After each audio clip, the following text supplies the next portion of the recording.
দিন থাকিতে আইরে পথে ছাইরা দে ভণ্ডামি, ছাইরা দে ভণ্ডামি।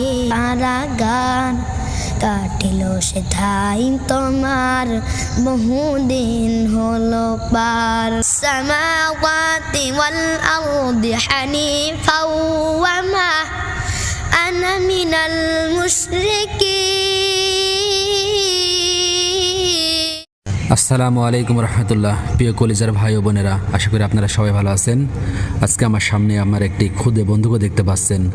আসলে একে নিয়ে আসার উদ্দেশ্য হলো, একদিন আমি একটি মাহফিলে এই খুদে বন্ধুর ওয়াজ শুনে বিমোহিত হয়েছিলাম। খুব সুন্দরভাবে সে কোরআন তেলাওয়াত, ওয়াজ এবং গজল গাইতে পারে। তা আজকে আপনাদেরকে তার এই কণ্ঠে কিছু ওয়াজ এবং গজল শোনানোর জন্যই তাকে বসিয়ে রাখছি।